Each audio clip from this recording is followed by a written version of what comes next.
याह की स्तुति करो, यहोवा का धन्यवाद करना भला है। हे परम प्रधान, तेरे नाम का भजन गाना अच्छा है, और प्रातःकाल को तेरी करुणा और प्रति रात तेरी सच्चाई का प्रचार करना, और 10 तार वाले बाजे और सारंगी पर और बीड़ा पर गंभीर सुर से गाना भला है। क्योंकि हे यहोवा, तूने मुझको अपने काम से आनंदित किया है, और मैं तेरे हाथों के कामों के कारण तेरा जय जयकार करूँगा। हे यहोवा, तेरे काम क्या ही बड़े हैं, तेरी कल्पनाएं बहुत ही गंभीर हैं। पशु समान मनुष्य इसको नहीं समझता, और मूर्ख इसका विचार नहीं करता कि दुष्ट जो घास के समान फलते फूलते हैं, और सब अनर्थकारी जो प्रफुल्लित होते हैं, ये इसलिए होता है कि वे सर्वदा के लिए नष्ट हो जाएं।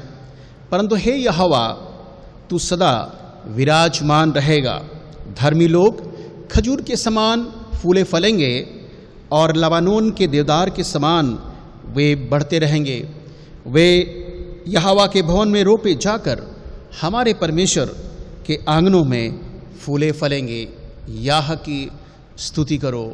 प्रभु में आशीषित करे इन वचनों के द्वारा। आइए हम परमेश्वर के वचन का आदर और सम्मान और करते हुए हम उसकी महिमा स्तुति करें। इस समय हम अपने आप प्रार्थना करें, अपने आप को प्रभु के लिए समर्पित करें और प्रार्थना करें। सर्वशक्तिमान जीवित परमेश्वर पिता, अनादिकाल के परमेश्वर, अनंतकाल के पिता, धन्यवाद आदर प्रशंसा हम आपको देते हुए बड़ी दीनता के साथ हम आपकी हुजूरी में आते हैं, और आपके पवित्र महान नाम को हम धन्य कहते हैं। धन्यवाद देते हैं इस जीवन और समय के लिए, इस आपकी दया और अनुग्रह करुणा के लिए, जो बड़े अनुग्रह बड़ी दया के द्वारा प्रभु आपने में प्रदान किया है। धन्यवादी हैं, बीती रात प्रभु आपने में संभाला, प्रभु हर आने वाली आपदा विपदा से बचाकर ये जीवन दिया है। हम इसके लिए आपको कोटि कोटि नमन करते हैं, दिल की गहराई से हम आपका आभार व्यक्त करते हैं, धन्यवाद देते हैं सारे उपकारों के लिए, भलाइयों के लिए और आशीषों के लिए जो भी तक आपने हम सभी के जीवन में की हैं। प्रतिदिन प्रभु आप हमें अपनी करुणा से तृप्त करते हैं कि हम जीवन भर आपका जय जयकार कर सकें। मनुष्य क्या है जो आपकी सुधि लेते हैं, या मनुष्य का पुत्र क्या है जो आपकी ताड़ना करते हैं। हमारा जीवन तो आपकी दृष्टि में कुछ भी नहीं है, पर परमेश्वर आप हमें अवसर देते हैं, हमें समय देते हैं कि हम आपकी उपस्थिति में आकर आपकी आराधना उपासना कर सकें। प्रेमी पिता, धन्यवाद देते हैं आज के सुंदर प्रातःकाल मधुर बेला के लिए, और प्रभु इस दिन की शुरुआत हम आपके नाम में करते हैं। दिन भर का प्रभु हमारा प्रभु हो, और प्रभु इस समय हम जब आपकी स्तुति आराधना करते हैं, वंदना करते हैं, गीत गाते हैं, वचन का मनन ध्यान करते हैं, आपके समीप अपनी निवेदन विनती प्रार्थना लेकर आते हैं, धन्यवादी भेंटों को अर्पण करते हैं, सब कुछ आपको स्वीकार्य ग्रहण योग्य हो। प्रभु अपने जीवन को भी जांचते हैं, परखते हैं, यदि हमारे जीवन में कोई सी बात है जो आपको स्वीकार नहीं, प्रभु हमारे जीवन से दूर करें, हमें नम्र और दीन बनाएं। हम आपकी आराधना उपासना हृदय गहराई के साथ, आत्मा सच्चाई के साथ और तन मन से कर सकें। हम सबकी सुधि लें। परमेश्वर पिता, आराधना का संचालक आप होइए, पवित्र आत्मा हमारा अगुआ मददगार हो। इस समय जितने हमारे दर्शक और श्रोतागण प्रभु अपने प्रिय परिवारों के साथ अपने घरों में जमा हैं, इस कार्यक्रम को सुन रहे हैं और देख रहे हैं, हमारी प्रार्थना है परमेश्वर पिता उन सभी को बहुतायत की आशीष प्रदान कीजिए। प्रभु हमारी विनती है परमेश्वर, हम जब आपकी उपासना करते हैं आत्म विभोर कर करें, और प्रभु ये आराधना उपासना आपको स्वीकार होने पाए। प्रभु हम सबके साथ बड़ी आशीष दीजिए, आदर प्रशंसा गौरव हम आपको देते हैं। धन्यवाद के साथ प्रार्थना उद्धारकर्ता प्रभु यीशु मसीह के नाम से मांगते हैं, जिसने इस प्रकार सिखाया। हे हमारे पिता, तू जो स्वर्ग में है, तेरा नाम पवित्र माना जाए, तेरा राज्य आए, तेरी इच्छा से स्वर्ग में पूरी होती है वैसे पृथ्वी पर भी हो। हमारी दिन भर की रोटी आज हमें दे, और जिस प्रकार हमने अपने अपराधियों को क्षमा किया है, तो वैसे हमारे अपराधों को क्षमा कर, हमें परीक्षा में न ला बल्कि बुराई से बचा, क्योंकि राज पराक्रम और महिमा सदा तेरी है। आमीन। Thank you Jesus. परमेश्वर आप सबको आशीष दें। प्रभु यीशु मसीह के मधुर नाम में आप सभी उपस्थित प्रियों को नमस्कार, जय मसीह की। परमेश्वर को धन्यवाद देते हैं आज के सुंदर दिन के लिए, जो बड़े परमेश्वर ने बड़े अनुग्रह के द्वारा हम सबको दिया है। आप सभी प्रियों को, जितने लोग अपने परिवार प्रियों के साथ इस आराधना में सहभागी अपने घरों में, उन सभी का हार्दिक अभिनंदन, स्वागत, अभिवादन। परमेश्वर आप सबको बहुतायत की बरकत प्रदान करे। आइए हम आज की इस आराधना उपासना आरंभ करेंगे, और हम इस समय बाइबल पाठ पढ़ेंगे। जो आज का बाइबल पाठ हमने लिया है 1 थेसलोनियंस चैप्टर 5 वर्सेस 1 to 11, पहला थिस्सलुनीकियों और उसका 5 अध्याय 1 से 11 पद तक आज का जो बाइबल पाठ है उसको हम पढ़ेंगे। यहाँ पर इस प्रकार से हमें पढ़ने को मिलता है, हे भाइयों, इसका प्रयोजन नहीं कि समयों और कालों के विषय में तुम्हारे पास कुछ लिखा जाए, क्योंकि तुम आप ठीक जानते हो कि जैसा रात को चोर आता है वैसा ही प्रभु का दिन आने वाला है। जब लोग कहते होंगे कि कुशल है और कुछ भय नहीं, तो उन पर एकाएक विनाश आ पड़ेगा। और जिस प्रकार गर्भवती पर पीड़ा, और वे किसी रीति से ना बचेंगे। पर हे भाइयों, तुम तो अंधकार में नहीं हो कि वो दिन तुम पर चोर के समान आ पड़े, क्योंकि तुम सब ज्योति की संतान और दिन की संतान हो। हम ना रात के हैं ना अंधकार के हैं, इसलिए हम दूसरों के समान सोते न रहें, पर जागते और सावधान रहें। क्योंकि जो सोते हैं वे रात को ही सोते हैं, और जो मतवाले होते हैं वे रात ही को मतवाले होते हैं। पर हम तो दिन के हैं, और विश्वास और प्रेम की झिलम पहनकर और उद्धार की आशा का टोप पहनकर सावधान रहें। क्योंकि परमेश्वर ने हमें क्रोध के लिए नहीं, परंतु इसलिए ठहराया है कि हम अपने प्रभु यीशु मसीह के द्वारा उद्धार को प्राप्त करें। वो हमारे लिए इस कारण मरा कि हम चाहे जागते हों और चाहे सोते हों, सब मिलकर उसी के साथ जिएं। इस कारण एक दूसरे को शांति दो और एक दूसरे को उन्नति का कारण बनो, जैसा कि तुम करते भी हो। परमेश्वर के वचन के पढ़े जाने और सुने जाने द्वारा प्रभु हम सभी उपस्थित प्रियों को बहुतायत की आशीष प्रदान करे। इस समय, इससे पहले हम प्रभु के वचन को सुने, हम अपने आप को तैयार करेंगे प्रभु के वचन को सुनने के लिए। इसलिए हम प्रभु की महिमा में हम सब मिलकर के गीत गाएंगे। गीत तेरा हूँ ए रब, सुनता तेरी बात। इस गीत को गाकर प्रभु की महिमा बढ़ाई करें अपने जीवन के द्वारा।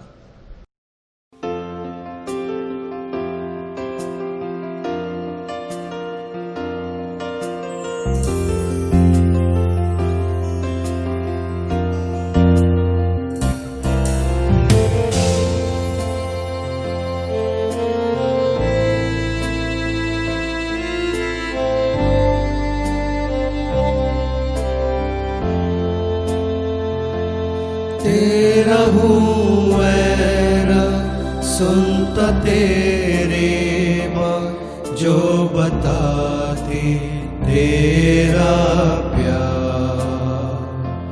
मैं ईमान के साथ आता तेरे पास, तेरा ही हूँ तलबगार। रख दो मुझको ऐ मसीह, जहाँ चश्मा क्रूस से खास। रख दो मुझको ऐ मसीह, अपने जख्मी पहलू पास। मुझको पाकर कि मैं तेरा काम करूं दिल से ठीक और खूब।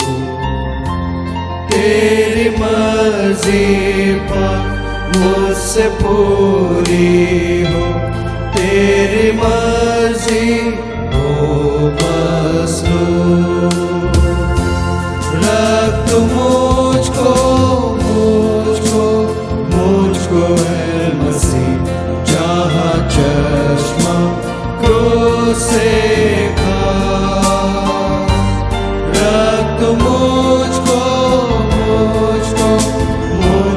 है मसीह, अपने जख्मी पैरों पास। कैसी राहत दिल को मिलती है, जब मैं जाता पाक हुजूर।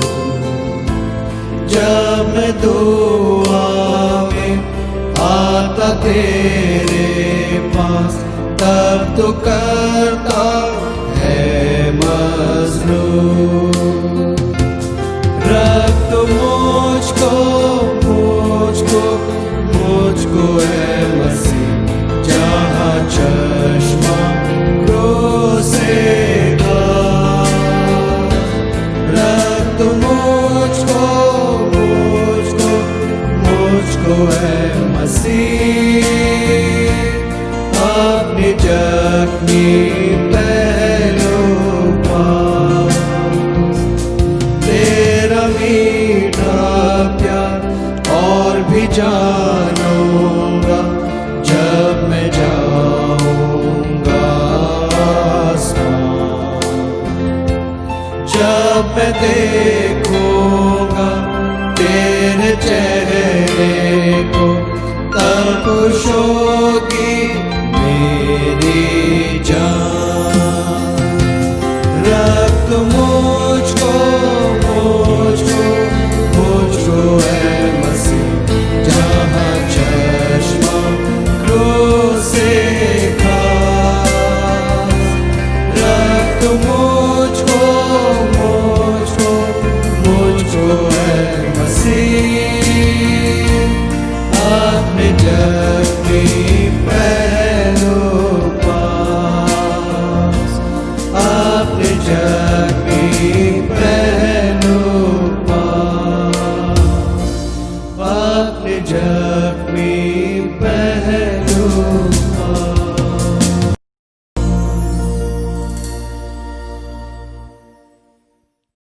इस समय हम लोग परमेश्वर के वचन की ओर अपना ध्यान केंद्रित करेंगे। आज का बाइबल पाठ हम लोग 1 थिस्सलुनीस चैप्टर 5 वर्स 1 to 11 लिया है। जैसा हम आपके साथ 4 सप्ताह से लगभग 4 सप्ताह से 1 थिस्सलुनीस की पत्री को अध्ययन कर रहे हैं और पौलुस हमें और आपको किस तरह से शिक्षा दे रहा है इसके माध्यम से, और थिस्सलुनीस की कलीसिया को कि वो बताना चाहता है कि एक विश्वासी का जीवन कैसा हो। और हमने इन बीते 4 सप्ताह में देखा आखिरी, और आज आखिरी जो 5वां अध्याय है हम देखेंगे यीशु मसीह के पुनरागमन के बारे में, second coming of the Lord Jesus Christ या सेकेंड एडवेंट डे। इसे यूनानी भाषा में परूसिया भी कहा गया है। यीशु के दूसरे आगमन के बारे में हम जब देखते हैं तो इस यीशु मसीह ने अपने जीवन काल में बहुत सारी भविष्यवाणियों को किया। उसने अपनी मृत्यु के बारे में भविष्यवाणी की, उसने अपने पुनरुत्थान के बारे में भविष्यवाणी की, और उसने अपने दूसरे आगमन के बारे में भविष्यवाणी की। और हम देखते हैं सारी बातों को जो प्रभु ने अपने जीवन काल में की वो सब पूर्ति होती दिखाई देती हैं। और दूसरे आगमन के बारे में पौलुस जो बताता है वो दूसरा आगमन विश्वासियों के लिए एक आशा उम्मीद लेकर आएगा, क्योंकि प्रभु ने हमसे वादा किया है कि हमको इस धरातल पर अकेला यूं नहीं छोड़ेगा, पर उसने हमसे वादा किया है कि वो हमारे लिए जगह तैयार कर रहा है। और उसने कहा मैं फिर तुम्हें लेने आऊँगा, और उसने कहा जहाँ मैं रहूँ वहाँ तुम भी रहो। सो आज हम देखेंगे इस 5वें अध्याय में वर्स बाय वर्स हम एक्सोडिस इसको पद बाई हम अध्ययन कर रहे हैं, और हम देखेंगे 1 से 11 पद तक आज का वचन हम सब के लिए क्या परमेश्वर का दास पौलुस सिखाना बताना चाहता है। और पहला दूसरा पद हम देखेंगे। यहाँ पर लिखा, पर हे भाइयों इसका प्रयोजन नहीं कि समयों और कालों के विषय में तुम्हारे पास कुछ लिखा जाए, क्योंकि तुम आप ठीक जानते हो कि जैसा रात को चोर आता है वैसा ही प्रभु का दिन आने वाला है। प्रभु यीशु मसीह के आगमन के बारे में यहाँ पर पौलुस तैयारी की बात करता है, प्रिपरेशन ऑफ द डे, उसके आने की तैयारी का दिन कैसा होना चाहिए। मेरे प्रियो, हम और आप जो संसार में रहते हैं, हम जब हमारे पर्व आते हैं, तीज त्यौहार आते हैं, शादी ब्याह आते हैं, हम उनकी किस रीत से तैयारी करते हैं। पौलुस बताना चाहता है यीशु मसीह के आगमन की तैयारी आपको किस रीति से करना है, उसके बारे में आप शिक्षा देता है। जिस तरह से हम लोग अपने पर्वों को मनाते हैं और प्रायः पूर्व से ही उसकी तैयारी करते हैं कि अब जब नियत समय पर वो समय आता है हम बड़ा आनंद और हर्ष उल्लास मनाते हैं। वैसे हमारे प्रभु यीशु मसीह के आमद का दिन होगा। वो दिन उन विश्वासियों के लिए जो उन्होंने अपने आप को तैयार कर लिया है, जिन्होंने अपने वस्त्र मेमने के लहू में धो लिए हैं और उसकी आमद की बाट जो रहे हैं, तो उस दिन वो उनके लिए बड़ा आनंद और बड़े सुकून का दिन होगा। पर जिन्होंने तैयारी नहीं की है, जिन्होंने अपने वस्त्र मेमने के लहू में धोए नहीं हैं, जिनका नाम जीवन की पुस्तक में लिखा हुआ नहीं मिलेगा, वो यहीं धरातल पर, पृथ्वी पर छोड़ दिए जाएंगे युगानुयुग के। और लिए यीशु के आगमन के बाद में लिखा दुनिया का खात्मा होगा। प्रभु अपने न्याय को स्थापित करेगा और अच्छाई और बुराई, जिन्होंने अच्छाई की है उनके लिए परमेश्वर उनको प्रतिफल देगा, और जिन्होंने बुराई की है उसका प्रतिफल उन्हें प्रदान किया जाएगा। दूसरी आमद में हम विश्वासियों के लिए यहाँ पर हम 5 बातों को देखेंगे इस तैयारी से संबंधित। मैं आपके सामने बता देना चाहता हूँ। पहली बात, हमें वेटिंग, इंतजार करना है। नंबर 2, हमें परमेश्वर को वॉच करना है। जब वो आए, जब तक नहीं आता है तब तक हम उसको वॉच करते रहें। तीसरी बात हम लोग देखेंगे, वर्क करना है, उसके कामों को जो उसने हमें दिया है उनके कामों को हमें प्रभु यीशु मसीह के काम विश्वास योग्यता के साथ करते रहना है। चौथी बात हम लोग देखेंगे, हम उसके विटनेस, गवाह उसकी दूसरे आमद तक बने रहें। और 5वीं बात, वर्शिप, आराधना, और जब तक वो नहीं आता है हम तन मन धन से आत्मा सच्चाई के साथ उसकी आराधना उपासना करते रहेंगे। ये दूसरी आमद के बारे में जैसा मैंने आपको बताया है, सेकंड कमिंग के बारे में जो यूनानी भाषा का शब्द है परूसिया, विच मीन्स सेकंड कमिंग, दोबारा सेकंड एडवेंट डे। इसको द डे ऑफ लॉर्ड भी कहा गया है, प्रभु का दिन कहा गया है। इसे डे ऑफ द एंगर भी कहा गया है, ये उस दिन प्रभु का क्रोध का दिन भी कहा गया है। ये the day of last day, उसके अंतिम दिन को भी कहा गया है जब यीशु मसीह आएगा। And day of great day, उसको एक महान दिन भी ठहराया गया है। And finally the day of judgement, वो दिन, वो न्याय का दिन भी कहा गया है। यीशु का आमद का दिन के बारे में कई शब्दों का उपयोग किया गया है, और इसलिए जब वो आए तो उससे पहले हमें क्या चीज़ की अवस्था है, हमें तैयारी करने की अवस्था है कि जब वो आए तो हम तैयार पाए जाएं, कि हमें उस दिन, उस घड़ी भागना ना पड़े। तैयारी के बारे में परमेश्वर का वचन हमें क्या सिखाता है, क्या शिक्षा देता है, और हमें किस तरह से उसका इंतजार करना है, वेट करना है। वेट मतलब उसकी प्रतीक्षा करना है। उसके बारे में लिखा है उसकी बाट जोहना है, दूसरा रहता है राह देखना या उसके लिए ठहरना। प्रभु यीशु मसीह जब तक नहीं आते हैं, पौलुस विश्वासियों को, यहाँ के थिस्सलुनीकियों के विश्वासियों को वो बताना चाहता है कि हम उसकी प्रतीक्षा करें, उसका इंतजार करें। साम्स 37 अगर आप मेरे साथ पढ़ेंगे 34 पद में, 37 अध्याय का 34 पद में दाऊद हमें कुछ बताना चाहता है। इस पद में कहता है, यहोवा की बाट जोहता रहे और उसके मार्ग पर सदैव चलता रहे। दाऊद यहाँ पर परमेश्वर के वचन के द्वारा हमें और आपको उत्साहित करता है कि हम इस संसार में जब तक हैं हम उस जीवित परमेश्वर की बाट जोते रहें, उसकी उपासना आराधना करते रहें, उसके लिए ठहरे रहें, और उसकी वंदना, स्तुति और उपासना हम अपने जीवन में सदैव करते रहें जब तक वो नहीं आता है। जब तक वो नहीं आता है सो दाऊद कहता है हम उसका इंतजार करते रहें। कैसे? उसका वेट करें, आराधना उपासना करते रहें। दाऊद हमें और कुछ कहता है कि यहोवा की बाट जोहता रहे और हियाव बांध। जब तक वो नहीं आता है तब तक हम उसकी बाट जो है और हियाव बांधे रहें, क्योंकि हमें जब तक संसार में हम हैं हमें बड़े हिम्मत दिलेरी के साथ अपने जीवन को निर्वाह करना है और बड़ी भक्ति भय के साथ जीवन को निर्वाह करना। लिखा है तेरा हृदय दृढ़ रहे और यहोवा की बाट जोहता रहे। हमारे जीवन में बहुत सारा उतार चढ़ाव आ सकता है, पर प्रभु का दास हमें यही कहना चाहता है कि जब तक प्रभु यीशु मसीह नहीं आते हैं हम उसकी आमद की बाट जोहते रहें। पहला थिस्सलुनीकियों का 1 अध्याय पढ़ेंगे और उसका 10 पद में, तो वहाँ पर आप देख सकते हैं लिखा है उसके पुत्र मतलब यीशु के स्वर्ग पर से आने की बाट जोहते रहो। यहाँ पर पौलुस पहले ही बता देना चाहता है, 1 अध्याय में कह रहा है उसके पुत्र हमारे परमेश्वर ने अपने बेटे को संसार में हमारे पापों के लिए, हमारे छुटकारे के लिए, हमारी नजात के लिए, हमारी मोक्ष के लिए उसने अपने बेटे यीशु मसीह को भेजा और कि हम उस यीशु मसीह पर विश्वास करें। और बताना चाहता है कि वो हमारे पापों के लिए मारा गया, गाड़ा गया और वचन के अनुसार तीसरे दिन मुर्दों में से जी उठा और वो अपने बाप के दाहिनी ओर अपने पिता की राइट हैंड बैठा हुआ है। और फिर से वो बाप उस बेटे को फिर से भेजेगा, पर अब वो चरनी में जन्म नहीं लेगा, अब उसके ऊपर जुल्म और अत्याचार नहीं ढाए जाएंगे, अब उसको सताया नहीं जाएगा, अब उसको कोड़ों की मार नहीं दी जाएगी, अब से क्रूस पर नहीं चढ़ाया जाएगा, बल्कि वो राजाओं का राजा और प्रभु का प्रभु होकर आएगा। अब वो आएगा तो लोगों का न्याय करेगा, जिन लोगों ने उसके साथ जुल्म अत्याचार ढाए, जिन लोगों ने उसको सताया, जिन लोगों ने उसके साथ बरबला तमाशा किया,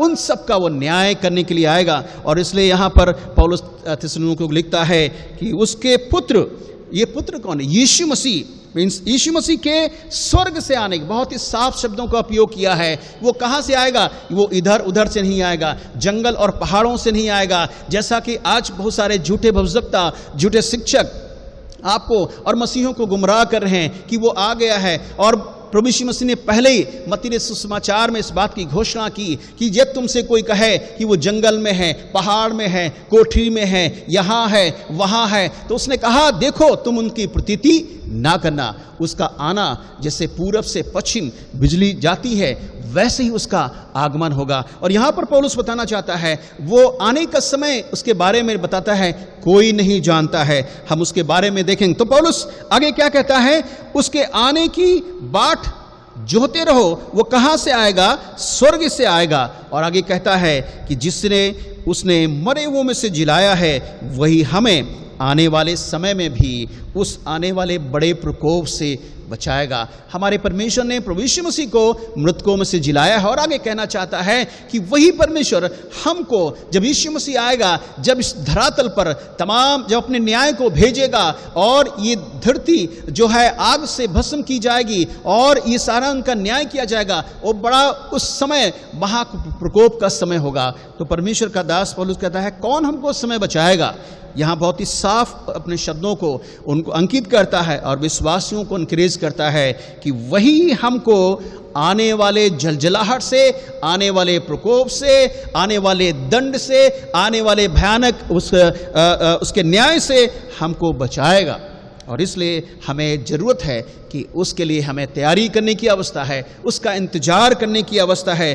परमेश्वर के वचन से हम रोमियो की पत्री में जब पढ़ते हैं तो वहाँ पर हमें पढ़ने मिलता है, पौलुस लिखता है जिस वस्तु को हम नहीं देखते हैं और यदि उसकी आशा रखते हैं, और आगे लिखा है धीरज से उसकी बाट जो होते हैं। मेरे प्रियो, जिस वस्तु को हमने देखा नहीं, मिलता स्वर्ग का राज्य को हमने नहीं देखा है और यीशु मसीह के आगमन को अभी हमने नहीं देखा है, पर पौलुस कहता है कि हमारे लिए एक आशा उम्मीद परमेश्वर ने दी है। We have hope and living hope and great hope. परमेश्वर ने हमें आशा और एक जीवित आशा और एक बड़ी आशा हम विश्वासियों को दी है। और वो आशा कैसे होगी? पूरी विश्वास के द्वारा। क्योंकि पौलुस लिखता है इब्रानी की पत्र में, अब विश्वास आशा की ही वस्तुओं का निश्चय और अनदेखी वस्तुओं का प्रमाण है। जिनको हमने नहीं देखा है बल्कि हम विश्वास के साथ उनकी पाने की प्रतीक्षा कर रहे हैं और आशा रखकर हम बाट जोड़ रहे हैं कि एक समय आएगा परमेश्वर हमको हमारी उस आशा को पूरा करेगा। इसलिए वहां लिखा अब विश्वास आशा की ही वस्तुओं का निश्चय और अनदेखी वस्तुओं का प्रमाण है। आपको मालूम है हमें उसके लिए इंतजार करने की अवस्था है। हम उसका वेट करें जब तक वो नहीं आता है। हम बड़ी भक्ति भय के साथ अपने जीवन को निर्वाह करें, उसकी बाट जो है उसके लिए ठहरे रहें, उसके लिए प्रतीक्षा करें। परमेश्वर का दास यही कहता है। मालूम है परमेश्वर का दास मूसा जब सिनाई पर्वत पर गया था, उससे मुलाकात करने के लिए 40 दिन 40 रात लिखा है वो सिनाई पर्वत पर ठहरा रहा और इंतजार करता रहा। ही वेटेड लिखा है। उसने ना कुछ खाया और ना कुछ पिया। और 40 दिन बीतने के बाद लिखा है परमेश्वर ने उसको दर्शन दिया, परमेश्वर ने उससे वार्तालाप किया, परमेश्वर ने उसको 10 आज्ञाएं दी, परमेश्वर ने और बहुत सारी भेदों को उसको बताया।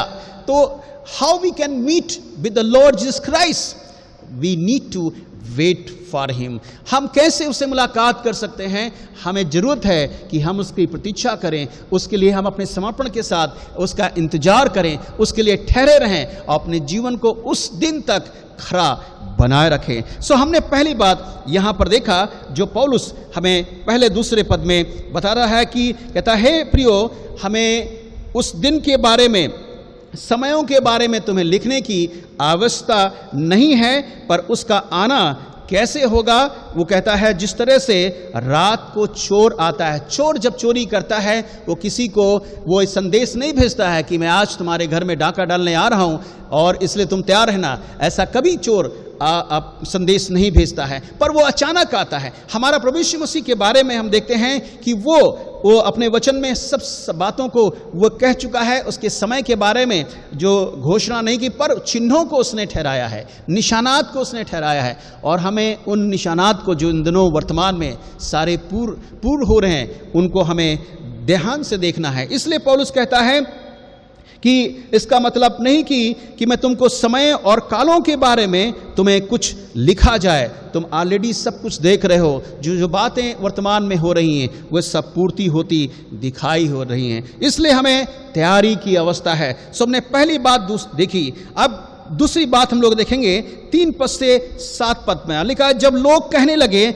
सब कुशल है, कुछ भी भय नहीं, तो उन पर एकाएक विनाश आ पड़ेगा।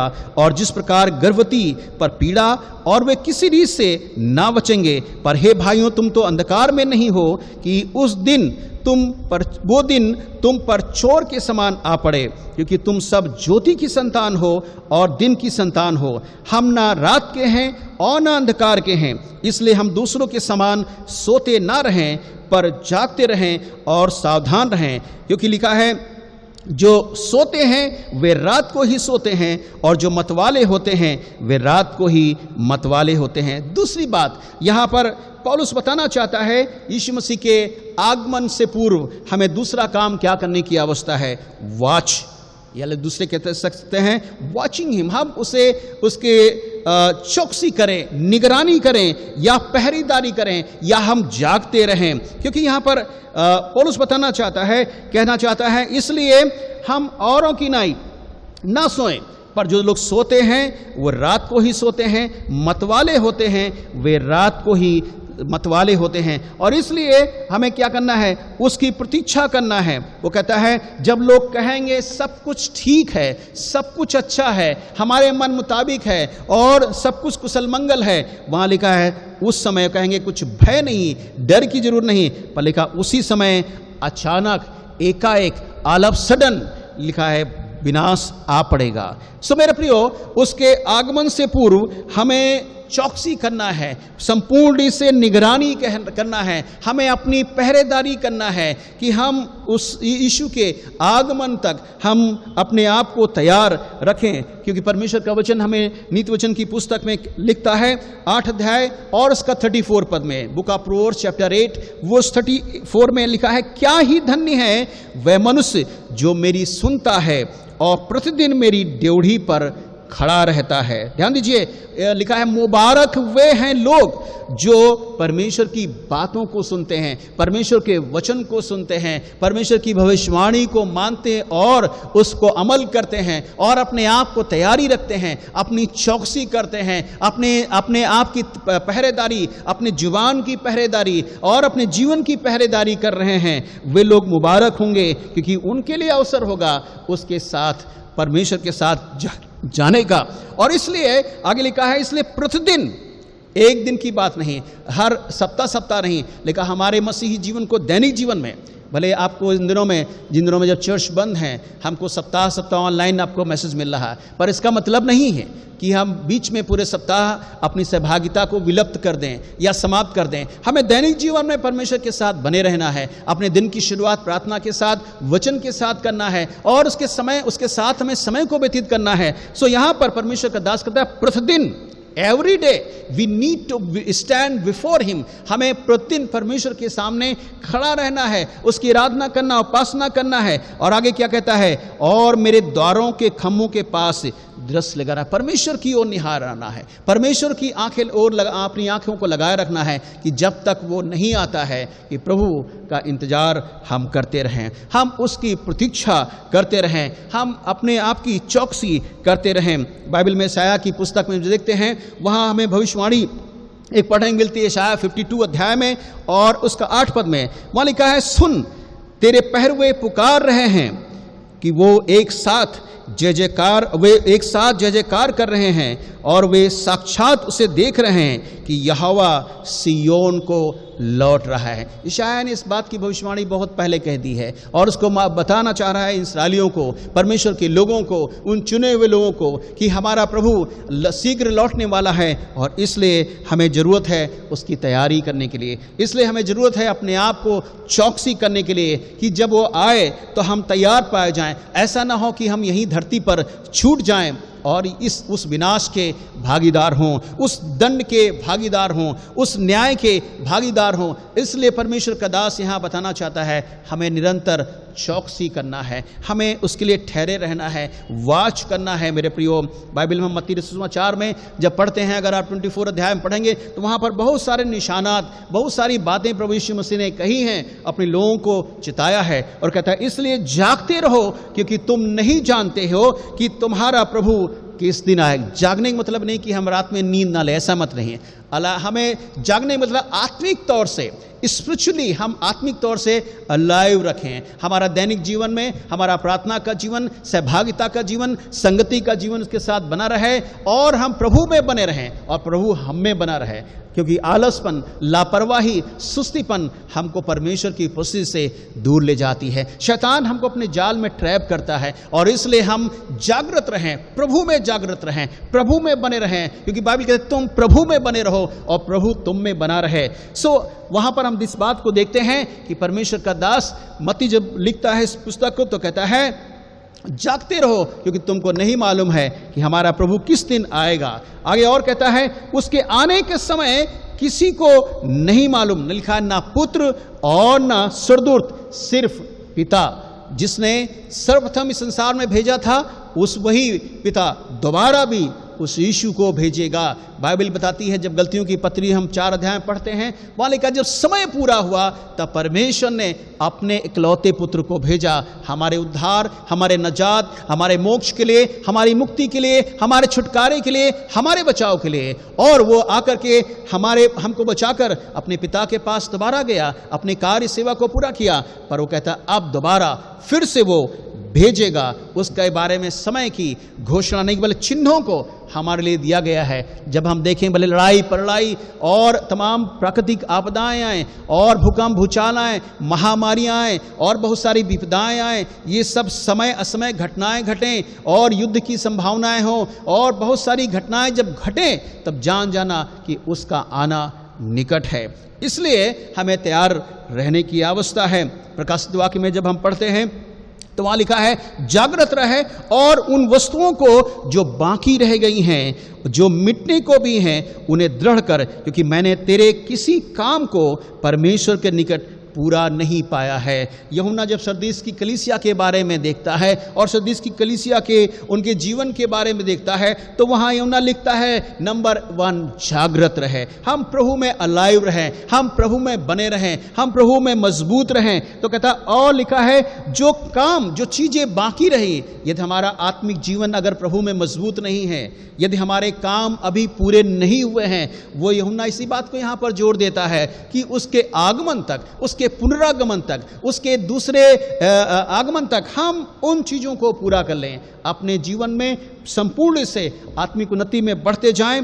दूसरी बात, अपने कामों को हम मजबूत करें और उन्हें पूरा करें। और क्योंकि कह रहा है मैंने तेरे किसी काम, ऐसा ना हो कि उस दिन जब हम प्रभु के सामने खड़े हों तो प्रभु हमसे कहे कि मैंने I have not found any work complete, कोई भी काम मैंने तेरा संपूर्ण रीत से पूरा नहीं पाया है, और हम दोषी ठहराए जाएं या हम दोषी करार बनाए जाएं और दंड के भागीदार हों। सो यूहन्ना हमें अलर्ट करता है इस वचन के द्वारा हम अपने आप को तैयार पाए जाएं। पौलुस वहाँ ये कहना चाहता है वॉच, पहरेदारी करना। पुराने समय में आपको मालूम है जब परमेश्वर ने धरती आकाश बनाया था, नूह के समय की दुनिया आप अगर आप देखें उत्पत्ति की पुस्तक में तो वहाँ लिखा है प्रभु ने उस दुनिया को समाप्त करने के लिए अलर्ट कर दिया था, उनको संदेश पहुंचा दिया था नूह के माध्यम से कि एक जल प्रलय आने वाला है और उसके द्वारा, क्योंकि मनुष्य की बुराई पृथ्वी पर बढ़ गई है और प्रभु उस दुनिया को जल प्रलय के द्वारा नष्ट कर देगा।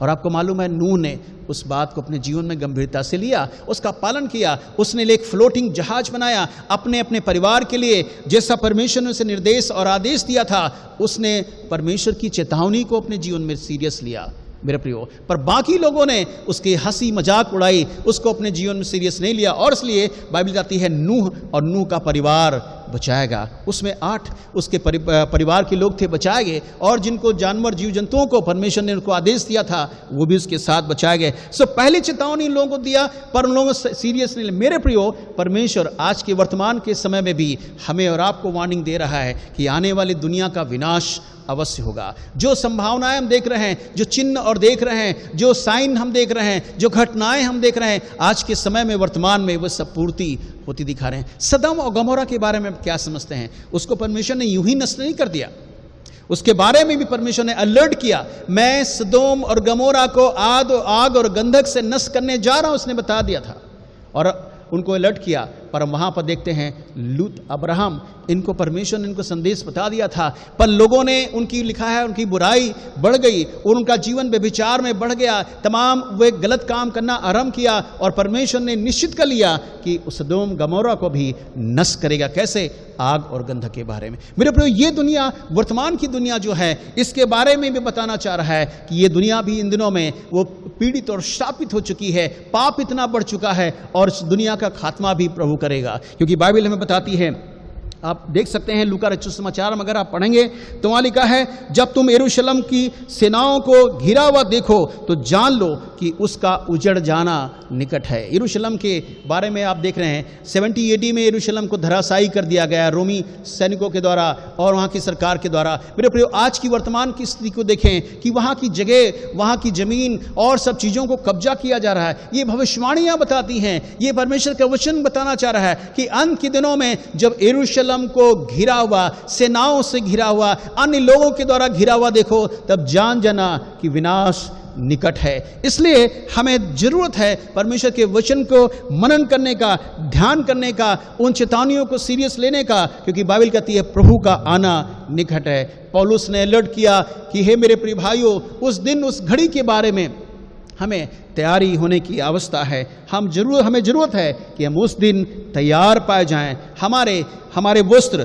उसके मेमने के लहू में धुले पाए जाएं, कि ऐसा ना हो हम इस धरातल पर पीछे छोड़ दिए जाएं उस विनाश के दिन के लिए या उस दंड के दिन के लिए जहां प्रभु अपना न्याय इस दुनिया में आग और गंधक के द्वारा भेजेगा। फिर से ये दुनिया आग और गंधक से नष्ट की जाएगी, क्योंकि आप मत्ती 24 में पढ़ेंगे तो वहाँ बहुत ही बातों को लिखा है कि वे लोग अंधियारे में डाल दिए जाएंगे, आग गंधक में जलते रहेंगे। लिखा वहाँ का कीड़ा भी कभी नहीं मरता है। सो वो दिन बड़ा भयानक दिन होगा मेरे प्रियो। इसलिए परमेश्वर का वचन हमें अलर्ट करता है, हम विश्वासियों को, कि हम बड़े भक्ति भय के साथ जीवन को निर्वाह करें, बड़ी पवित्रता के साथ जीवन निर्वाह करें, तमाम दुनियादारी की बातों को छोड़ते हुए, अपने जीवन को समर्पित करते हुए परमेश्वर की नजदीकी में आएं और अपने जीवन को परमेश्वर के लिए अर्पण करें कि प्रभु मुझे उस भयानक दंड से बचा लेना, उस भयानक क्रोध से बचा लेना, उस भयानक न्याय से बचा लेना, और प्रभु मेरा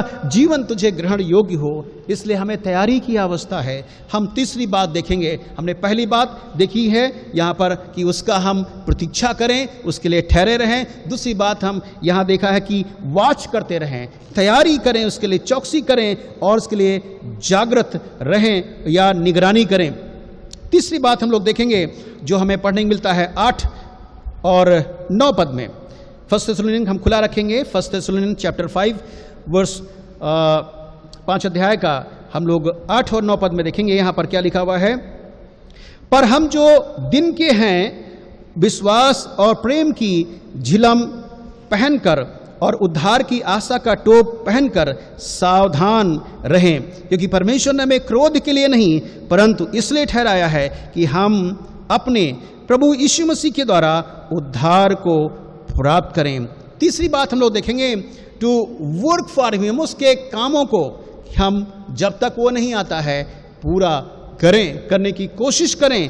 वर्किंग हिज टास्क, उसके काम को हम पूरा करते रहें। कार्य, प्रभु के कार्य, संसार के कार्य तो आप कर रहे हैं, हमें जो जिम्मेदारियां दी हैं कंपनी में और जहां ऑफिसेज में जो हमें काम दिए हम अपने बड़ी विश्वास योग्यता के साथ कर रहे हैं। पर जरूरत इस बात की है, पौलुस यहाँ पर 5वें अध्याय में बताना चाहता है हमें परमेश्वर के कामों को भी करने की आवश्यकता है। पहला कुरिन्थियों अगर आप मेरे साथ पढ़ेंगे 5 अध्याय और 58 पद में, तो वहां पर आप देख सकते हैं। पौलुस यहाँ पर कुरिन्थियों के मंडली को बताना चाहता है, मेरे प्रिय भाइयों दृढ़ और अटल रहो और प्रभु के काम में सर्वदा बढ़ते जाओ, क्योंकि जानते हो कि तुम्हारा परिश्रम प्रभु में व्यर्थ नहीं है। पौलुस विश्वासियों को प्रभु के कामों के बारे में क्या कहना चाहते हैं? हम जब उसके कामों को करें तो बड़े ईमानदारी के साथ, विश्वास योग्यता के साथ, खराई के साथ करें, ढीला हवाली ना करें और किसी प्रकार की लापरवाही ना करें। उन कामों को सही रीति से करें, क्योंकि वहां लिखा है, क्योंकि तुम जानते हो कि तुम्हारा परिश्रम प्रभु में व्यर्थ नहीं है। कामों का प्रतिफल भी परमेश्वर देगा। ही will reward us according our work. वो हमारे कामों के अनुसार हमें प्रतिफल भी देगा, क्योंकि परमेश्वर का वचन हमें साफ कहता है। क्योंकि बाइबल कहती है, जब फिलिपियों की पत्री में पढ़ते हैं तो वहां पर में लिखा है हे मेरे प्रियो, मेरे दूर रहते हुए तुम प्रभु से डरते रहो और कांपते हुए अपने उद्धार का कार्य करते रहो। मेरे प्रियजनों, हमें जरूरत है कि इन दिनों में हम जब परमेश्वर के काम को, जो हम अपने उन कामों का मूल्यांकन करें, यदि हमने जो गोल बना रखा था, जो लक्ष्य रखा था, जो स्ट्रेटेजी बनाई थी, जो प्लान बनाया था, यदि वो इम्प्लीमेंट नहीं हुए हैं, वे पूरे नहीं हैं, वी शुड एग्जामिन। हम उसे उनका मूल्यांकन करें और देखें, हम उसे पूरा करने की कोशिश करें, क्योंकि लिखा है परमेश्वर उसका रिवार्ड देगा। और लिखा है तुम वो कामों को बड़े डर के साथ, बड़े भय के साथ, बड़े लगन के साथ, बड़े ईमानदारी के साथ, विश्वास के साथ हम करते रहें। और वो काम क्या है? वो काम हमारे प्रभु का है और वो उद्धार का कार्य है। वहां लिखा है तुम अपने उस उद्धार का कार्य पूरा करते रहो। ये काम जो प्रभु हमारे लिए दिया है, उसका मूल्यांकन जब होगा, लिखा है उसका काम परखा जाएगा।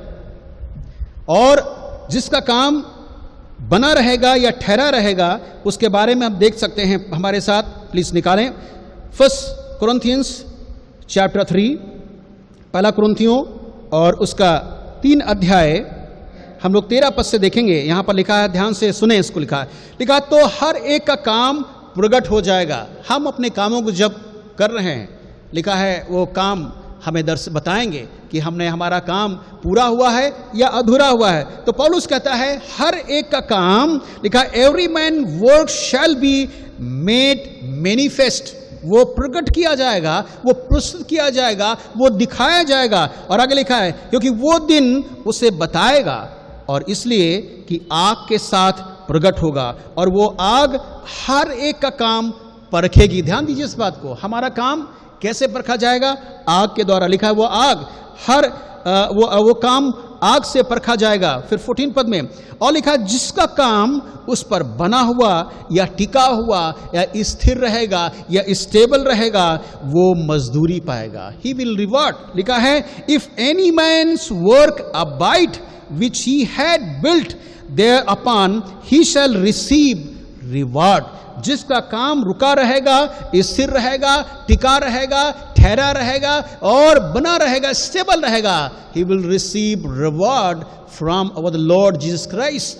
वो हमारे प्रभु यीशु मसीह के द्वारा उसको वो सम्मानित किया जाएगा, उसको पुरस्कार दिया जाएगा, उसको वो इनाम दिया जाएगा जो उस काम के बदले होगा। इसलिए be careful how we are working our task. हम अपने कामों को किस तरह से कर रहे हैं। 15 पद में लिखा है बहुत महत्वपूर्ण बात, 15 पद में, और यदि किसी का काम जल जाएगा, वेरी सैड थिंग, जिस व्यक्ति का काम जल जाएगा तो वो हानि उठाएगा और पर वो आप बच जाएगा, परंतु जलते जलते। मेरे प्रियो, हमें बहुत आवश्यक है, बहुत जरूरी है कि हम अपने कामों को किस तरीके से कर रहे हैं। पौलुस हमें अलर्ट कर रहा है और उस आग के द्वारा हमें और हमारे कामों को परखा जाएगा। इसलिए बी केयरफुल कि हम किस तरह से कामों को कर रहे हैं। प्रकाशित वाक्य कहता है देख मैं शीघ्र आने वाला हूं और हर एक के काम के अनुसार बदला, प्रतिफल, रिवार्ड देने के लिए मेरे पास है। हर एक का इंडिविजुअल, उसमें कोई साझेदारी नहीं करेगा, बाप बेटी की साझेदारी नहीं करेगा, पत्नी पति की साझेदारी नहीं करेगा, बहन और भाई की साझेदारी कोई नहीं करेगा, परिवार के कुटुंब के लोग साझेदारी नहीं करेंगे, दुनिया के कोई नेता नगरी हमारी साझेदारी नहीं करेगा, संसार का कोई भी पॉलिटिशियन हमारे साथ नहीं साथ देगा, कोई भी उन कामों में एक दूसरे का मदद साझेदार नहीं होगा। हर एक व्यक्ति को अपना लेखा, अपना हिसाब देना पड़ेगा और उसी के अनुसार परमेश्वर उसका न्याय भी करेगा। लिखा है जिसका काम प्रभु के सामने बना रहेगा, स्थिर रहेगा और परमेश्वर लिखा है उसको आशीष देगा, इसलिए वो मजदूरी पाएगा, वो रिवार्ड करा है। सो प्रभु के आने समय तक हम अपने आप को बनाए रखें, हम अपने कामों को वो स्थिर रखें, उन कामों को पूरा करें जो परमेश्वर ने हमारे लिए दिए हैं। आप एक उदाहरण को, दृष्टांत को देखा होगा जो मत्ती में पढ़ने को मिलता है कि एक स्वामी ने अपने दासों को बुलाया और प्रदेश जाने से पहले उसने कुछ तोड़ों को दिया, एक को 5 तोड़े दिए, एक को 2 तोड़े दिए और एक को 1 तोड़ा दिया। जिसको 5 दिए थे उसने 5 तोड़े और कमाए, मतलब और 10 कमा लिए, और जिसको 2 दिए थे उसने और 2 और कमाए, और जिसको 1 मिला था उसने उसका लेन देन नहीं किया, उसको जमीन में गाड़ दिया। मेरे प्रिय, आपको मालूम है उसका हश्र क्या हुआ? और उसको परमेश्वर ने, जब वो स्वामी आया, उसने कहा तूने इस काम को गंभीरता से नहीं लिया है, इसको उस अंधियारे में डाल दिया जाए, वहाँ लिखा है, और वो युगान युग की पीड़ा में तड़फेगा। पर जिन्होंने काम किया था, जिन्होंने उसके द्वारा अपने विश्वास योग्यता में बने रहें, जिन्होंने कमाई की थी, उनका लेन देन किया था और उस प्रभु के काम को किया था, उनको क्या कहा? हे धन्य और विश्वास योग्य अच्छे दास, तू थोड़े में विश्वास रहा, अब तुझे बहुत सारी वस्तुओं का उत्तराधिकारी बनाया जाएगा। मेरे प्रियो, हम संसार में जो कुछ परमेश्वर ने हमें दिया है, हम उसमें संतुष्ट हों, सेटिस्फाई हों, हम इधर उधर से मारने की कोशिश ना करें, हम बड़ी ईमानदारी के साथ, हम बड़ी विश्वास योग्यता के साथ जो प्रभु ने हमें दिया है उसमें संतुष्ट हों। वो लिखा है जो मजदूरी करता है परमेश्वर उस पर आशीष देता है।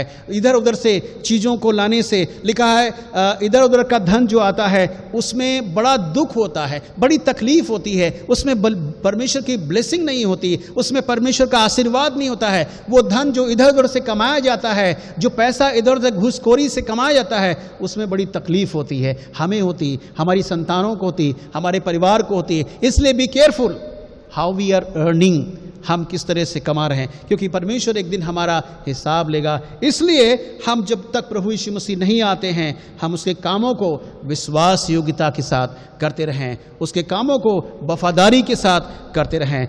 चौथी बात हम लोग देखेंगे जो हमें 10वें पद में पढ़ने को मिलता है, पहला थिस्सलुनीकियों 5 अध्याय 10 पद में यह लिखा है, वो हमारे लिए इस कारण मरा कि हम चाहे जागते हों और चाहे सोते हों, सब मिलकर उसी के साथ जिए। चौथी बात हम लोग देखेंगे कि यीशु मसीह के आने के पूर्व हमें क्या करने की आवश्यकता है। हमने पहले देखा कि उसका इंतजार करें और उसका वॉच करें, और तीसरी बात हमने देखा कि उसके लिए कार्य करें। चौथी लिखा है उसके लिए हम गवाह, विटनेसिंग, हम उसके लिए गवाह बने रहें या गवाह ठहरें।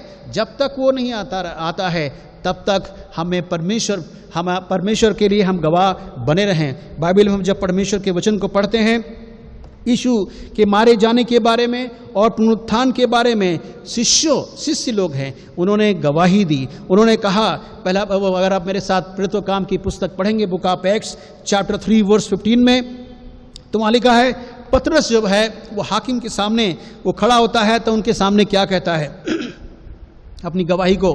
फर्स्ट लिखा है, book of Act chapter 3 verse 15 में लिखा, तुमने जीवन के कर्ता को मार डाला है जिसे परमेश्वर ने मरे हुओं में से जिलाया, पर लिखा है जिसके हम गवाह हैं। वो कहना बताना चाहता है कि तुमने उस मुक्तिदाता को क्रूस पर, जो निर्दोष था, निष्कलंक था, बेदाग था, उसने कोई गुनाह नहीं किया था, उसने कोई जुर्म नहीं किया था, उसने कोई पाप नहीं किया था, उसने डांके नहीं डाले थे, उसने हत्याएं नहीं की थी, तुमने उसको मार दिया।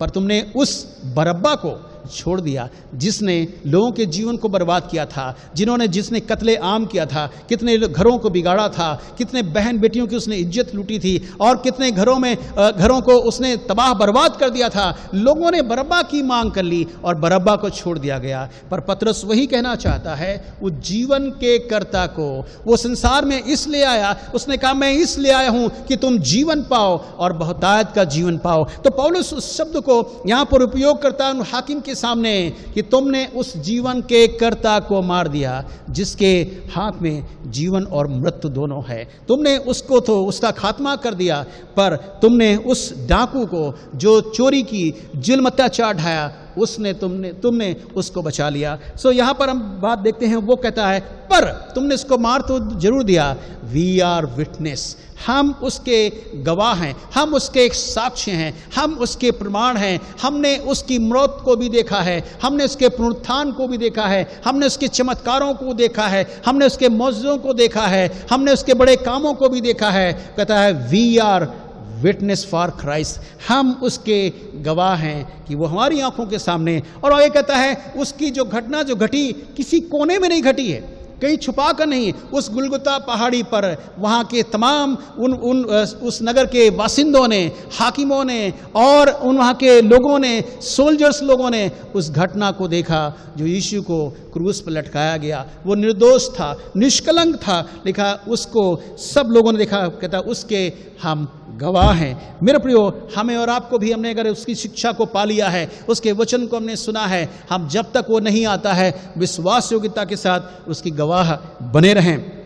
उसके कामों के बारे में, उसके आश्चर्य कर्मों के बारे में फिर तो काम की पुस्तक में आगे पढ़ते हैं, चेलों ने क्या कहा, हम उन सब कामों के गवाह हैं जो उसने यहूदिया में, यरूशलेम में और अन्य जगहों में किए हैं। हम उसके गवाह हैं। कौन कौन से काम किए? कौन लिखा? उसने मुर्दों को जिलाया, उसने भूखों को खाना खिलाया, अशांति लोगों को शांति दी, अंधों को आंखें दी, लंगड़ों को टांगे दी, भूखों को भोजन खिलाया और असहाय, दुर्बल, कमजोर और पतित लोगों को, निर्बल लोगों को उसने आशीष प्रदान की, उनको उठाया, उनके जीवन बरकत लेकर, जो दुखी लोग आए उनके जीवन में परमेश्वर आशीष को प्रदान किया। सो चेले कह रहे हैं कि हम उसके गवाह हैं। प्रश्न हमारे और आपके सामने उठता है, क्या हम उस प्रभु के गवाह उसके आने तक बने रहेंगे?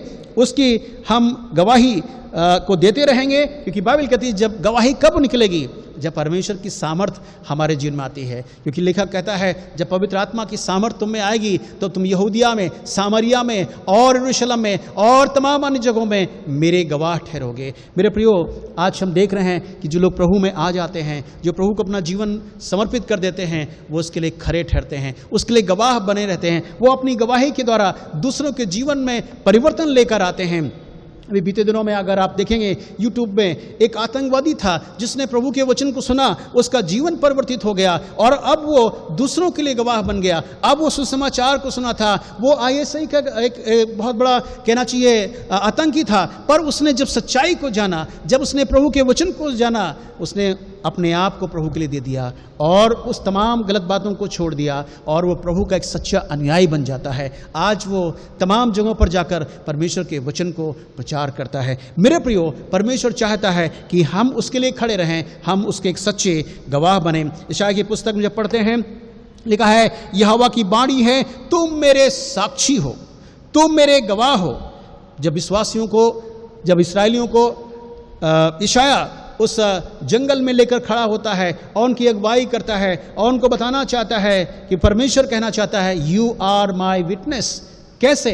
जब जंगल में तुम चल रहे थे उन 40 सालों में परमेश्वर कहता है ना तुमको भूखा सोने नहीं दिया, निर्वस्त्र नहीं दिया, तुम्हारे पैर भी नहीं फूले, तुम्हारे तन से वस्त्र नहीं गिरे, बल्कि तुम जब भूखे हुए तो भोजन खिलाया, यहाँ तक कि स्वर्गीय भोजन वो मन्ना भी खिलाया। और लिखा उसने जब प्यासे हुए तो तुम्हें चट्टान से उसने पानी भी पिलाया। सो मेरे वो सारे चमत्कार उस 40 सालों में इन इस्राएलियों को परमेश्वर का दास यशायाह बताना चाहता है कि किस तरह से परमेश्वर विश्वास योग्य बना रहा। क्या तुम उन कामों से मुकरोगे? तुम्हें साक्षी होना है, तुम्हें उसके लिए गवाह बने रहना है, तुम्हें उसके लिए खड़े रहना है। मेरे प्रियो, निकोदेमुस ने जब यीशु मसीह को अपने जीवन में जान लिया और आपको मालूम है वो प्रभु के लिए गवाह बन गया, वो एक साक्षी बन गया, वो उसके लिए खड़ा रहा, वो रोमी साम्राज्य के सामने, उन लोगों के सामने वो he become witness for Christ. हम और आप कहाँ हैं? प्रश्न हमारे सामने उठता है, क्या हम उसके लिए गवाह बनेंगे? बाइबल बताती है कि हम जब तक प्रभु यीशु मसीह नहीं आता है हम उसके एक गवाह बने रहें, क्योंकि कहता है मैं ही यहोवा हूं और मुझे छोड़ कोई दूसरा ईश्वर है ही नहीं। यशायाह अपनी पुस्तक में इस बात को कहता है, I am your God, there is no other God except me. मेरे सिवा, मेरे अलावा कोई दूसरा परमेश्वर इस संसार में ना हुआ है ना होगा। इसलिए हम जीवित परमेश्वर की, जिसने इस धरातल को, इस संसार को, इस भूमंडल को और हमें और आपको बनाया है, उस परमेश्वर के हम गवाह बने रहें। क्योंकि दाऊद अपने वचन में लिखता है, आकाश परमेश्वर की महिमा का वर्णन कर रहा है, आकाश मंडल उसकी हस्तकला को प्रकट कर रहा है, दिन से दिन बातें करती हैं, रात को रात ज्ञान सिखाती है। ना कोई बोली है ना कोई भाषा है कि जहां उनका शब्द नहीं पहुंचा है। They are witness, sky declares his glory, लिखा है आसमान जो है, सूरज चांद सितारे उसके गवाह हैं और बताना चाहते हैं कि हम उसकी सृष्टि हैं। इसलिए हमें जरूरत है कि हमें उसी परमेश्वर की आराधना उपासना निरंतर करने की अवस्था है। हमें उसका विटनेस, उसका गवाह होने की अवस्था है। आखिरी अंतिम बात, पांचवी बात मैं बताकर विराम दूंगा, जो आपको 11 पद में पढ़ने को मिलेगा। 1 थेसलोनियंस चैप्टर 5 वर्स 11 में लिखा हुआ है एक्सक्यूज मी, लिखा, इस कारण एक दूसरे को शांति दो और एक दूसरे की उन्नति का कारण बनो, जैसा कि तुम करते भी हो। पांचवी अंतिम बात जो पौलुस इस वचन के द्वारा थिस्सलुनीकियों के विश्वासियों को बताना चाहता है, उन्नति के कारण बनो, एक दूसरे के लिए वर्शिप हिम। हम उसकी आराधना उपासना जब तक वो नहीं करता है, आता है, तब तक हम करते रहें, हम उसमें लीन रहें, उसकी भक्ति में लीन रहें। क्योंकि प्रभु का दास कहता है, एक दूसरे को, इब्रानियों की पत्र में लिखा ज्यों ज्यों उस दिन को निकट आते देखो, त्यों त्यों वो अधिक, या कौन से दिन को? लिखा जब उसके निशानात पूरे हों, जब सारी घटनाएं आप देखें, तो लिखा है हमें न परमेश्वर की हुजूरी में, परमेश्वर की मौजूदगी में, परमेश्वर की उपस्थिति में ज़्यादा समय बिताने की अवस्था है। आज इंसान बहुत सारे कामों में, तमाम खुराफात के कामों में अपने समय को ज़्यादा दे रहा है, पर हम विश्वासियों को, हम मसीहों को परमेश्वर का वचन गाह करता है कि इन दिनों में हमें जितना अच्छा है, जितना समय परमेश्वर दे रहा है, हम प्रभु की नज़दीकी में व्यतीत करें, परिवार के साथ, बच्चों के साथ, माता पिता के साथ, घर वालों के साथ हम समय दें। क्योंकि लॉकडाउन में आप देख रहे हैं जो लोग काम नहीं कर रहे हैं, कितना गंभीर समय चल रहा है, और हमें अवसर परमेश्वर ने दिया है इस लॉकडाउन में कि हम जितना समय मिले हम परमेश्वर की नज़दीकी में, उसकी उपस्थिति में बने रहें। सो हम एक दूसरे की उन्नति कैसे करेंगे? अब हम आराधना उपासना के द्वारा हम एक दूसरे को इनकरेज करें, हम उनके साथ सहभागिता रखें, संगति रखें वचन के द्वारा। और जैसे आजकल आपके पास आज सोशल मीडिया आ गया है, व्हाट्सएप के द्वारा और वचन के द्वारा हम उनको बताएं, परिवार के साथ समय व्यतीत करें और उनको इनकरेज करें, दूसरे को लोग उत्साहित करें परमेश्वर की आराधना उपासना के लिए, कि spend your time in the presence of God. हम परमेश्वर की जो समय हमें दिया है उसकी उपस्थिति में हम व्यतीत करें। दाऊद कुछ कहना चाहता है, साम्स 29 में पढ़ेंगे तो लिखा है, हे परमेश्वर के लोगों, यहोवा का गुणानुवाद करो और यहोवा की महिमा करो। हम परमेश्वर की संतान हैं, परमेश्वर के बेटे बेटियां हैं, परमेश्वर ने हमें अपने हाथों से रचा है। उसका बनाने का मकसद, उद्देश्य यह है कि हम निरंतर प्रभु की नज़दीकी में पाए जाएं, उसकी आराधना उपासना करें। That's why the Lord created us and you and I. परमेश्वर ने हमको और आपको अपनी शकल में, अपनी समानता में बनाया है और हमारे अंदर अपने जीवन का श्वास फूंका है कि हम उसके साथ सहभागिता रखें, संगति रखें, आराधना उपासना करें। और जब मेरे प्रियो उसकी आराधना उपासना करें तो आत्मा सच्चाई के साथ करें।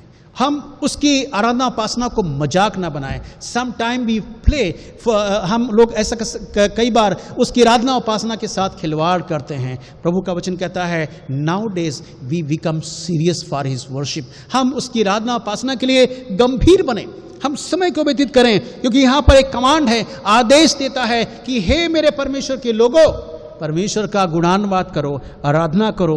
और कैसे करें? वहां लिखा 29 पद, अगर आप भजन का पढ़ेंगे वो दूसरे पद में कैसे करें? पवित्रता से शोभायमान होकर। यहोवा को दंडवत करो, बाउ डाउन बिफोर हिम, नील डाउन बिफोर हिम। लिखा परमेश्वर के लोग, जब मूसा परमेश्वर के सामने आराधना करता था, वो मुंह के बल गिरकर आराधना, दाऊद जब आराधना करता था वो परमेश्वर के समक्ष वो घुटनों के बल, मुंह के बल आकर आराधना उपासना करता था और प्रभु की महिमा करता था। सो वचन हमें सिखाता है कि हम इन अंतिम दिनों में परमेश्वर की नजदीकी बने रहें और अपने समय को संसार की बातों के साथ गंवाना या उनके साथ समय व्यतीत करना, उससे अच्छा है कि हम प्रभु की हुजूरी में आकर उस समय को प्रभु के साथ खर्च करें, प्रभु की उपस्थिति में व्यतीत करें, प्रभु के साथ हम बांटें और प्रभु हमें आशीष देगा। दाऊद आगे कुछ और कहता है, मैं तेरी अपार करुणा के कारण तेरे भवन में आऊँगा और तेरे भय मानकर तेरे पवित्र मंदिर में मैं दंडवत करूँगा। दाऊद कहता है तेरे सामने दंडवत करना, घुटनों का बल आ जाना, मुंह के बल गिरना, दंडवत ही मतलब आदर और बड़ी भक्ति के साथ, बड़े भय के साथ, बड़ी दीनता के साथ, बड़ी नम्रता के साथ, बड़ी सादगी के साथ हम परमेश्वर की हुजूरी में आए, उसकी उपासना करें। साम्स में अगर आप भजन संहिता 148 अध्याय में अगर आप पढ़ेंगे तो वहाँ बहुत खूबसूरत दाऊद लिखता है। क्या कहता है 148 साम्स में और पहले दूसरे पद में मैं पढ़ना चाहूँगा। लिखा है, हे स्वर्गदूतों उसकी स्तुति करो, हे सब सेना उसकी स्तुति करो, हे सूर्य और चंद्रमा और तारागणों उसकी स्तुति करो, हे आकाश और आकाश के ऊपर वाले जल। आप देख रहे हैं एक सृष्टिकर्ता का आदेश, एक सृष्टिकर्ता का कमांड सृष्टि के लिए है कि वे उसकी आराधना उपासना करें। मेरे प्रियो, हम और आप उस महान परमेश्वर की आराधना करें, उस सृष्टिकर्ता की आराधना करें, ना कि सृष्टि की। आज बहुत सारे लोग पेड़ों की, पौधों की, पत्थरों की, जलपायों की और जीव जंतुओं की उपासना करें। यहाँ तक कई लोग ऐसे अपने पूर्वजों को भी अपना ईश्वर, अपना भगवान बना लेते हैं। उन पर माला डालना, उनके सामने अगरबत्ती सुलगाना, उनकी पूजा अर्चना करना, वे भगवान नहीं है।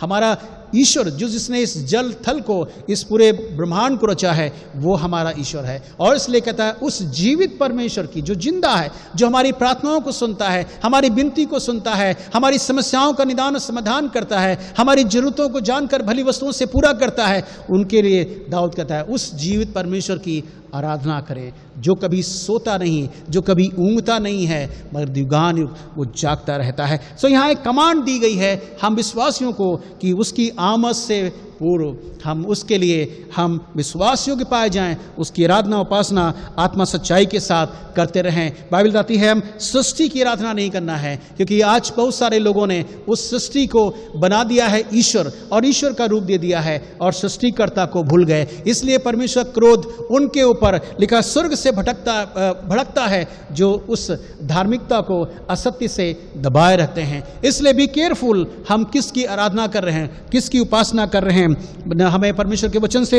जब पढ़ने मिलता है, एक पद पढ़ लेंगे बुक ऑफ डिटरनमी और उसका चैप्टर 4 व्यवस्थापन 4 अध्याय 19 पद में यहां इस प्रकार लिखा पढ़ने मिलता है, जब तुम आकाश की ओर आंखें उठाकर देखो, सूर्य, चंद्रमा और तारों को अर्थात आकाश का सारा तारागण देखो, तब बहकर उन्हें दंडवत करके उनकी सेवा ना करने लगो, कि जिससे तुम्हारा परमेश्वर जो हमारा जलन रखने वाला है, हम उसकी उपासना आराधना सच्चाई आराधना उपासना हृदय गहराई के साथ करते हैं। परमेश्वर का दास यहाँ क्या बताना चाहता है, हम उस परमेश्वर की जिसने बनाया है उसकी आराधना करें, संसार की वस्तुओं के नहीं और न सृष्टि की, बल्कि जो परमेश्वर जीवित है, जो चलता फिरता है, उस परमेश्वर की हम आराधना करने की अवस्था है। आज के वचन को यहीं विराम देंगे। एक आखिरी पद आपके साथ हम पढ़ेंगे जो हमें दूसरा पत्रस और 3 अध्याय 2 पीटर चैप्टर 3 वर्स 12 में लिखा हुआ है, और परमेश्वर के उस दिन की बाट किस रीत से तुम्हें जोहना चाहिए और उसके जल्द आने के लिए कैसा यत्न करना चाहिए। परमेश्वर का दास बताना चाह रहा है। पौलुस वहाँ पे कहता है कि यीशु मसीह हमारा आने वाला है और उसके आमद के पूर्व आपका जीवन कैसा होना चाहिए, आपने कैसी तैयारी कर रखी है। जैसा हमने आपको बताया कि जब हम अपने परिवार में कुछ कार्य करते हैं, उसको पूरा करने के लिए पहले प्रायः तैयारी की अवस्था होती है। इसलिए हमारा प्रभु यीशु मसीह आने वाला है, हमने और आपने कैसी तैयारी की है। यदि सही रीत से अपने आप को तैयार करके रखा है तो लिखा है हम उसके साथ बादलों पर उठाए जाएंगे। आगे लिखा है जिसके कारण आकाश आग से पिघल जाएंगे और आकाश के गण बहुत ही तप्त होकर गल जाएंगे।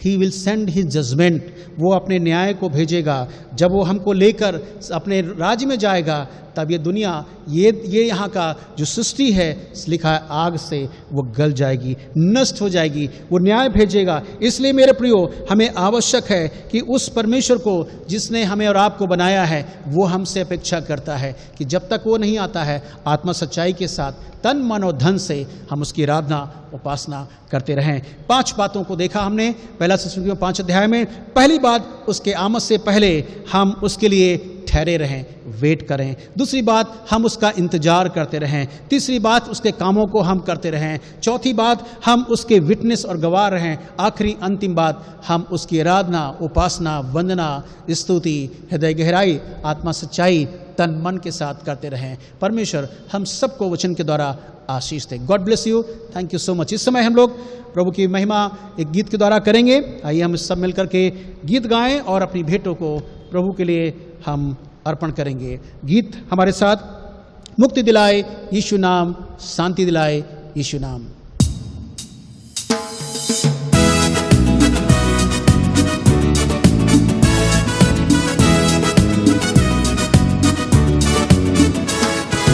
मुक्ति दिलाए यीशु नाम, शांति दिलाए यीशु नाम।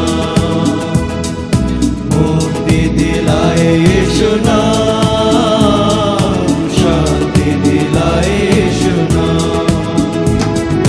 यीशु दया का बहता सागर, यीशु दया का बहता सागर, यीशु है दाता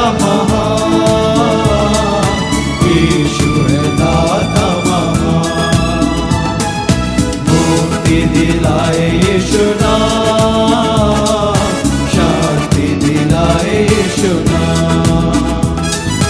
मुक्ति दिलाए यीशु नाम, शांति दिलाए यीशु नाम।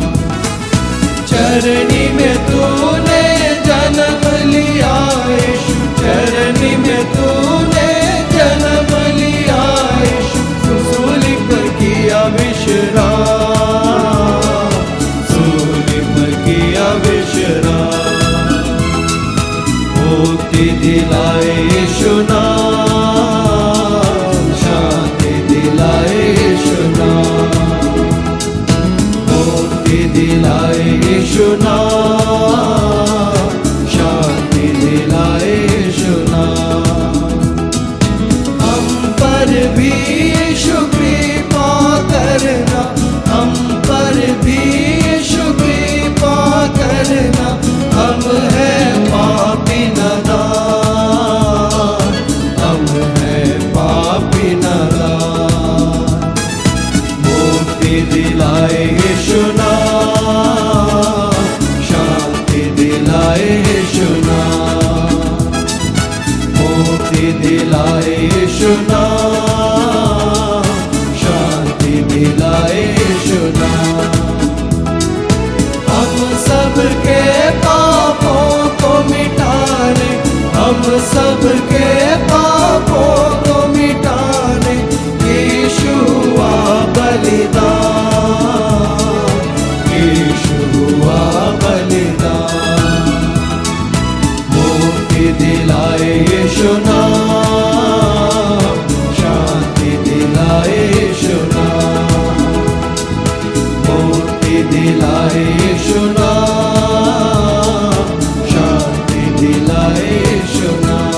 इस समय हम लोग अपने स्थान पर खड़े हो जाएंगे। जो बेटे आपने संग्रह किए हैं उनके लिए प्रार्थना करेंगे और आप सबके लिए प्रार्थना करेंगे और उसके बाद डक्सोलॉजी होगा। हम दुआ करें, अपनी आंखें बंद करें, प्रार्थना करें।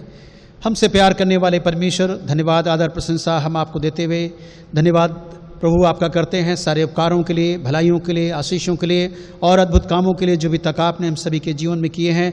हर विपरीत परिस्थितियों में आप हमारे अनुकूल परमेश्वर बने रहे और हमारी दुख सुख में सुधि ली, हमारी ज़रूरतों को जानकर भरी वस्तुओं से पूरा किया।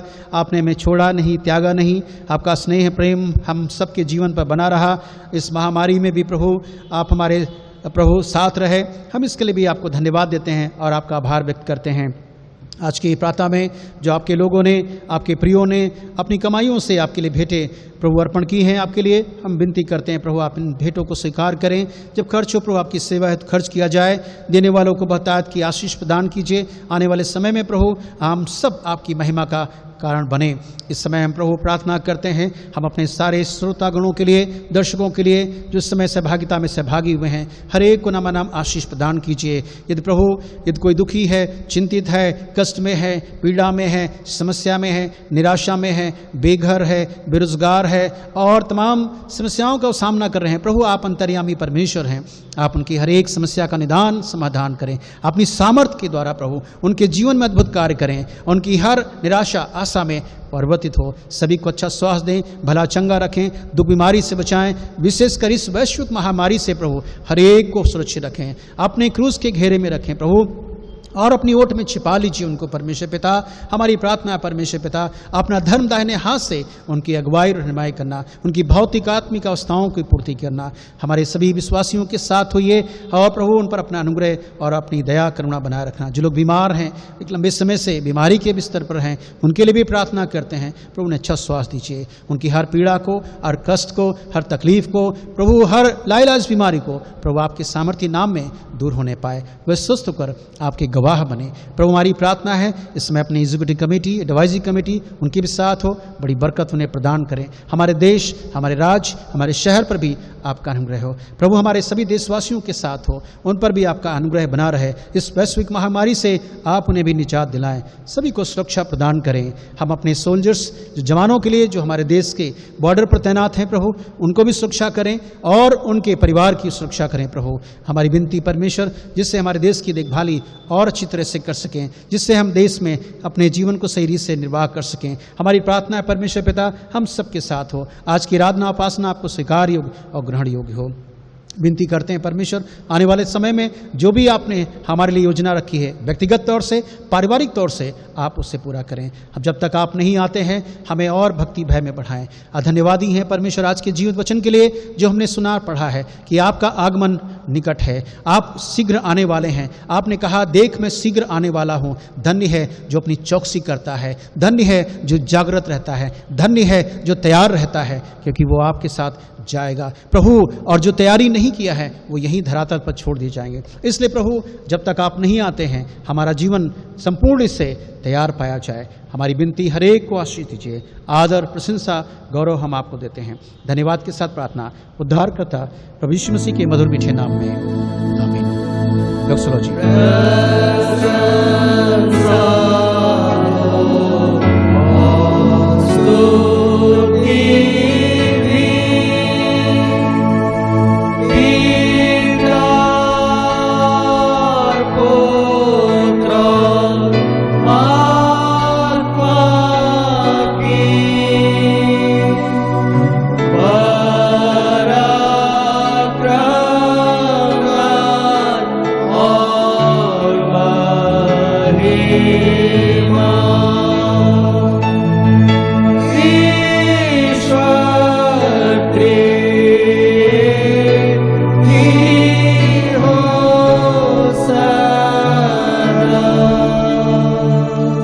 हमारे प्रभु यीशु मसीह का अनुग्रह है, पिता परमेश्वर का प्रेम, पवित्र आत्मा की सहभागिता, संगति और शांति प्रभु यीशु मसीह के दूसरे आगमन तक हम सभी विश्वासियों के साथ, संसार के समस्त कलीसियाओं के साथ, यीशु के दूसरे आगमन तक युगान युगान तक होती रहे।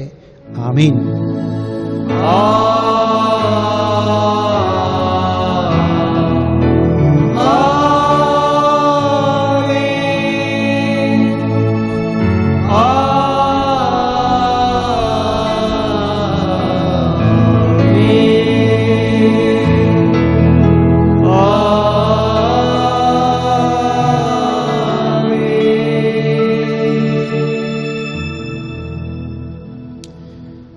Thank you. प्रभु आप सबको आशीष दे, आपका जीवन धन्य हो। God bless you.